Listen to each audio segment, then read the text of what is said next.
সময় কম, আমরা দ্রুত একটা বিষয় থেকে আরেকটা বিষয়ে যেতে হচ্ছে। সম্প্রতি আপনি একটি ভাষণে বলেছেন, আমি এখানে ছোট্ট একটু অ্যাড করতে চাই। জি প্লিজ। এই যে মব, যেটাকে এখন মব বলা হচ্ছে, এর চাইতে কিন্তু আরো নিকৃষ্ট মব কিন্তু গত 15.5 বছর মানুষ প্রত্যক্ষ করেছে। ইভেন আপনাদের সাংবাদিকদের সাথে হয়েছে, আরো অনেকের সাথে, পলিটিশিয়ানদের সাথে তো এগুলো কোনো ডাল ভাত, কোনো ব্যাপারই ছিল না, সিভিল সোসাইটির মানুষের সাথে, শিক্ষকদের সাথে। কিন্তু ওইগুলা দিয়ে আমরা এটাকে জাস্টিফাই করতে চাই। হয়েছে বলেই আমরা সবাই মিলেই কিন্তু এগুলি প্রতিরোধ করেছি, প্রতিবাদ করেছি। আসলে যে যার জায়গা থেকে প্রচন্ড ভাবে প্রতিবাদ করেছে।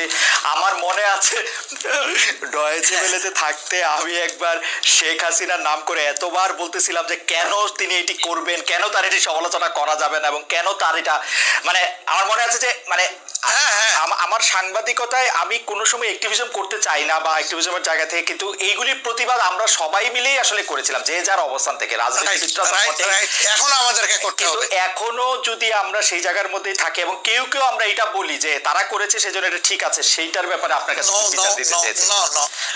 প্রশ্নই ওঠে না, এটাকে সাপোর্ট করা যাবে না। আরেকজন অন্যায় করেছে তাই আমি আরেকটা অন্যায় করবো, এটা চলবে না। আর তাইলে আমরা ভালোর দিকে আগাবো কিভাবে? অ্যাবসলিউটলি আমরা আগাতে পারবো। আপনি সম্প্রতি এক ভাষণে বলেছেন, আরেকটা প্রসঙ্গে যায়, যে সেই গণতন্ত্র হালাল যার মাধ্যমে আল্লাহর বিধান কায়েম করা যাবে, বুলেট নয় ব্যালটের মাধ্যমে যেতে হবে। এটা আপনি বলেছেন হাদিসের রেফারেন্স দিয়ে। আপনার এই বক্তব্যের প্রতিবাদ করেছেন মুফতি ডক্টর সাইদ মোহাম্মদ এনায়েতুল্লাহ আব্বাসী সিদ্দিকী। রবিবার ফেসবুক এক পোস্টে দাবি করেছেন যে তিনি হাদিসের সুস্পষ্ট অপব্যাখ্যা করেছেন। আপনি এক লাইন আবার একটু ব্যাখ্যা দিবেন কিনা? আমি হাদিসের দেই নাই, আমি বলেছি যে ডেমোক্রেটিক যে প্রসেসটা, এটা রাসূল করিম সাল্লাল্লাহু আলাইহি সাল্লামের পরে যারা রাষ্ট্র পরিচালনা করেছেন খোলাফায়ে রাশিদিন, তাদের সময় ছিল, এবং এটা বাস্তবতা আমরা সবাই জানি। হযরত ওমর খুতবা দিতে দাঁড়াইছেন, সাধারণ মুসল্লি বলছে আমি আপনার খুতবা শুনবো না। কেন শুনবেন না? ওই যে আমরা কুশাগার থেকে কাপড় পাইলাম, আমার কাপড়ে লম্বা জামা হইলো না, আপনারটাই লম্বা জামা হইলো কেমনে? এই তো সেম কাপড় দেখতেছি। তখন তিনি তার ছেলে আব্দুল্লাহ ইবনে ওমরকে বলেছিলেন, বাবা তুমি এবার জবাব দাও।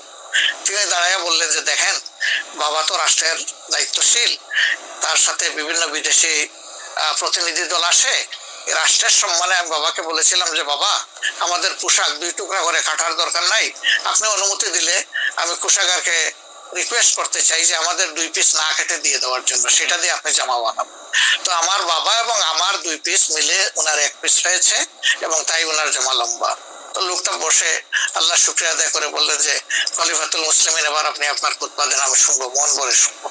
তো এই দেখেন, এটাই তো বিউটি অফ ডেমোক্রেসি। ওই যে আপনি ফ্রিডম অফ এক্সপ্রেশন বললেন, এর চেয়ে ভালো ফ্রিডম অফ এক্সপ্রেশন কোথায় পাবেন আপনি? আমি বলেছি যে না, গণতন্ত্র হচ্ছে এটা কোনো ইজম না, এটা আপনি নিজেও জানেন।